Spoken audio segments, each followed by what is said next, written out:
दिग्विजय सिंह जी, रीटा बहुगुणा जोशी जी,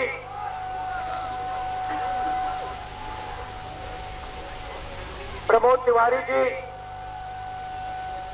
श्री प्रकाश जायसवाल जी, राजाराम पाल जी, सलमान खुर्शीद जी, PL Punia जी, व्याला रवि जी, राज बब्बर जी, प्रदीप जैन आदित्य जी,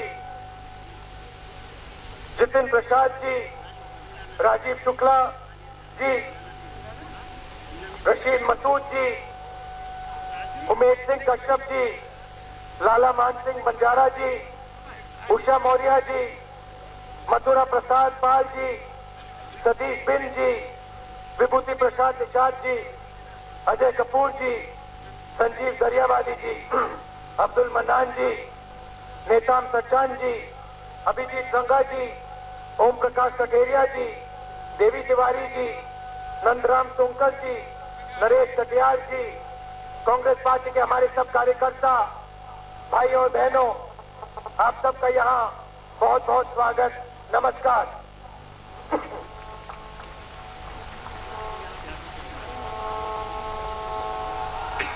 आपने देखा कि ये स्टेज बड़ा हो गया है, देखा आपने, स्टेज बड़ा किया है।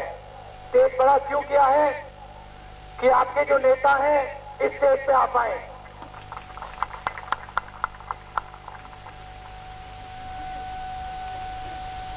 दो 2004 से दिल्ली में कांग्रेस पार्टी की सरकार है, आम आदमी की सरकार।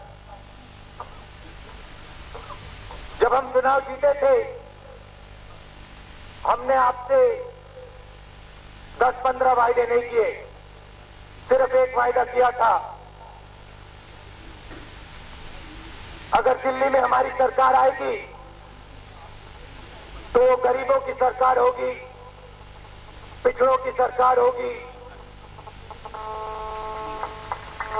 अति पिछड़ों की सरकार होगी, दलितों की, अल्पसंख्यकों की, कमजोर लोगों की सरकार होगी।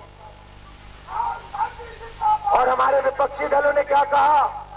सुनो सुनो, हमारे विपक्षी दलों ने क्या कहा? उन्होंने कहा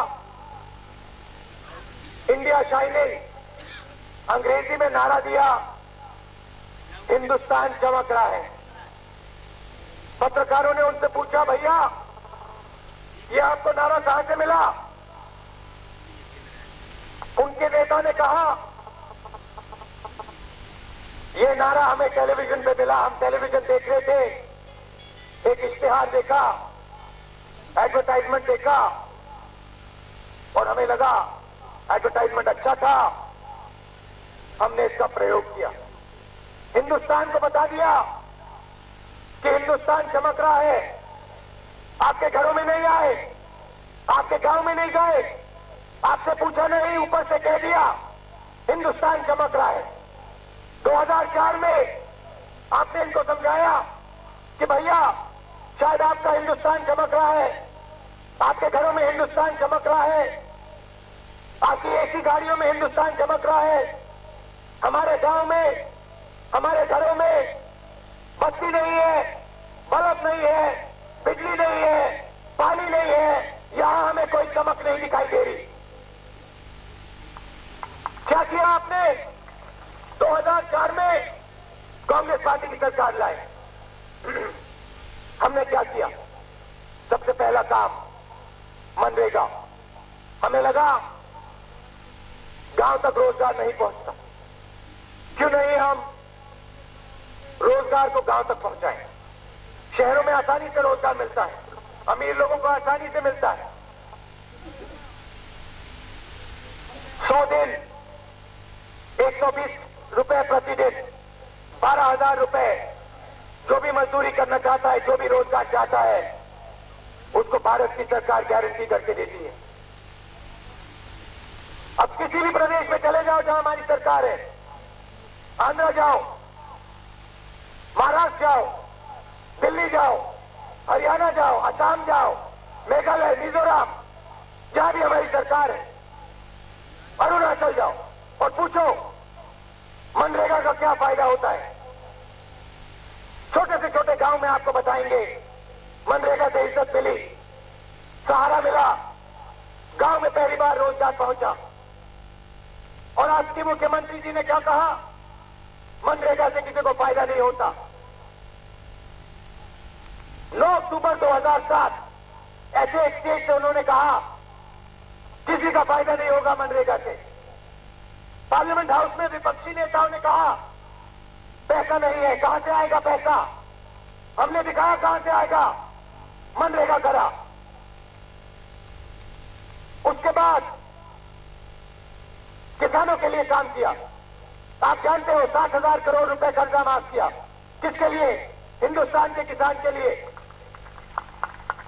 जो दिन भर काम करता है, पसीने देता है, खून देता है, उसके लिए। क्या सवाल उठाया संसद में विपक्षी दलों ने, पैसा कहां से आएगा। हमने दिखा दिया पैसा कहां से आएगा। 60,000 करोड़ रुपए दिखा दिए, आपके हाथ कर दिए, बैंक के दरवाजे खोल दिए। बड़ी बड़ी बातें होती है, बड़े बड़े वायदे होते हैं, मगर सबको लेकर नहीं चला जाता। आप यहां हमारी अति पिछड़ा की मीटिंग है, क्या प्रतिशत आबादी है आपकी यूपी में? बोलिए। 44% आबादी है। हाँ, क्या मिला आपको पिछले 22 सालों में? क्या मिला बताओ, क्या मिला? बड़े बड़े भाषण हुए, बड़े बड़े भाषण हुए, अंत में क्या मिला? कुछ नहीं मिला। अब हम क्या कह रहे हैं? हम कह रहे हैं कि अगर इस प्रदेश में प्रगति होगी तो सबकी प्रगति एक साथ होगी, कोई पीछे नहीं रहेगा। अति पिछड़ा पीछे नहीं रहेगा, अल्पसंख्यक पीछे नहीं रहेगा, गरीब दलित पीछे नहीं रहेगा, हर जात के लोग पीछे नहीं रहेंगे। हम किसी एक जात की पार्टी नहीं है, हम किसी एक धर्म की पार्टी नहीं है, हम विकास की पार्टी है, प्रगति की पार्टी है। बाकी लोग धर्म के पीछे छुपते हैं। बीजेपी ने आपसे धोखा किया, भगवान का नाम लिया, भगवान को बेचा, कहा भैया भगवान का नाम है, हमें वोट दो। आपने वोट दिया, क्या मिला? कुछ नहीं। मुलायम सिंह यादव जी आए, जात की बात की, कुछ फायदा नहीं मिला। मायावती जी आई 2007 में, आप पे गुस्सा था, आपने कहा मायावती जी को देते हैं 208 सीट, पूरी बहुमत देते हैं, आपने दी। क्या मिला? कुछ नहीं। भ्रष्टाचार मिला, भ्रष्टाचार मिला। मनरेगा का पैसा भेजा हमने, पहुंचा आपके पास, मिला आपको? कहां गया? लखनऊ में हाथी है, हाथी है लखनऊ में। गरीबों का पैसा खाता है हाथी। ऐसा काम, ऐसा हाथी, ऐसा हाथी, ऐसा हाथी सिर्फ, ऐसा एक हाथी सिर्फ लखनऊ में है। दुनिया में ऐसा एक ही हाथी है, गरीब जनता का पैसा खाता है। आमतौर से हाथी घास फूस खाता है, पत्ते खाता है। मायावती ने डिजाइन किया है, हाथी गरीबों का पैसा खाता है। क्योंकि ये जो पैसा हम आपको भेजते हैं, ये हमारा नहीं है, ये कांग्रेस पार्टी का, दिल्ली की सरकार का नहीं है, ये बीएसपी का नहीं है, लखनऊ की सरकार का नहीं है। ये आपका पैसा है, आपकी मजदूरी का पैसा है, आपके काम का पैसा है, आपके खून का पैसा है, आपके पसीने का पैसा है। और जब ये पैसा चोरी होता है, मुझे गुस्सा आता है, क्योंकि ये आपका भविष्य है, ये आपके बच्चों का भविष्य है, ये यूपी का भविष्य है। नुकसान आपको होता है, नुकसान नेताओं को नहीं होता है, मंत्रियों को नहीं होता है, यूपी की जनता को होता है, आपको होता है। आप जाते हो, महाराष्ट्र जाते हो, वहां काम करते हो, महाराष्ट्र को बदला। दिल्ली जाते हो, वहां मेट्रो बनाई, आपके मजदूरों ने मेट्रो बनाई। क्या आपके मजदूर उस मेट्रो पे चढ़ सकते हैं? जा सकते हैं मेट्रो पे? नहीं।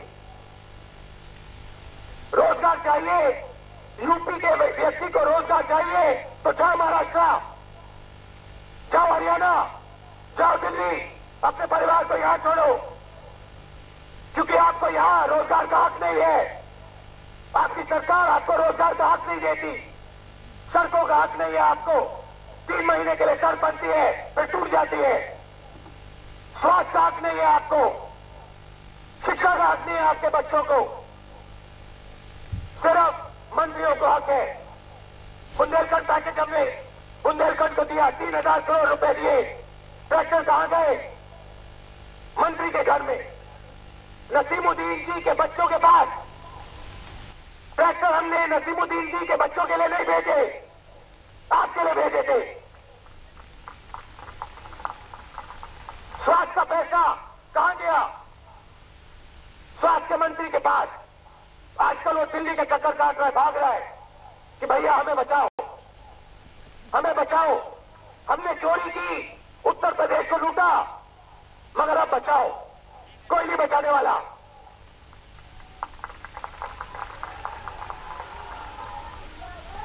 यूपी के जनता में, अब सुनो, यूपी की जनता में शक्ति है, आप में शक्ति है। किसी के पास यहां पे मोबाइल फोन है? यह आपके हाथ में कब आया? महिला आपके पास है मोबाइल फोन? हाँ दिखाओ, एक मोबाइल फोन दिखाओ मुझे। एक सेकंड, ये आपको कब मिला? ये कब मिला? नहीं, कब मिला ये आपको? कितने महीने हुआ मिला? कब खरीदा? 4 महीने पहले खरीदा। जिस पॉलिसी से आपके हाथ में ये आया, वो पॉलिसी 1985 में बनाई गई थी, जब राजीव जी ने 21वीं सदी की बात की, जब राजीव जी ने कंप्यूटर की बात की। सुनो, जब राजीव जी ने कंप्यूटर की बात की, जब राजीव जी ने पीसीओ की बात की, ये फोन आपके हाथ क्यों आया? क्योंकि राजीव जी के साथ एक और व्यक्ति खड़े थे, उनका नाम मालूम है? सैम पिट्रोडा। जात मालूम है? विश्वकर्मा। बढ़ाई, उन्होंने दिया टेलीफोन हिंदुस्तान को, उन्होंने डाला टेलीफोन आपके हाथों में। आप लोगों में शक्ति है, अति पिछड़े लोगों में शक्ति है। आप सिर्फ यूपी को नहीं, पूरे हिंदुस्तान को बदल सकते हो। आपको राजनीति में जगह नहीं दी जाती, इसलिए आप पीछे हो। आपके बारे में सोचा नहीं जाता, इसलिए आप पीछे हो। मैं लंबे वायदे नहीं करता हूं, मैं आपसे 10-15 वायदे नहीं करूंगा, सिर्फ एक वायदा करूंगा। आपका सिपाही मैं हूं, इस बात को याद रख लो। जहां जरूरत पड़ी, मैं तैयार हूं आपके लिए लड़ने के लिए। उत्तर प्रदेश को बदलना है, उत्तर प्रदेश को बदलना है। क्यों बदलना है? क्योंकि हिंदुस्तान का सबसे बड़ा प्रदेश है, इसके बिना ये देश आगे नहीं जा सकता, और आप ले जाएंगे इस देश को आगे। हिंदुस्तान के गरीब लोग ले जाएंगे, यूपी के गरीब लोग ले जाएंगे। कौन प्रगति लाया है यहां पे? आप लाए हो। क्यों नहीं है? उसका फल आपको क्यों नहीं मिलता? मिलना चाहिए, उत्तर प्रदेश में मिलना चाहिए, और मिलेगा। कांग्रेस पार्टी आपको शामिल करेगी, राजनीति में शामिल करेगी। आप देखिए कितने नेता खड़े कर दिए हैं, कितने लोगों को टिकट दिए हैं, और यूपी में बदलाव आएगा, कुछ ही महीनों में आएगा। यूपी को आप बदलोगे, प्रगति लाओगे, और हम सबको शामिल करेंगे, सबकी सरकार बनाएंगे, किसी को पीछे नहीं छोड़ेंगे। आप सब दूर दूर से आए, इसके लिए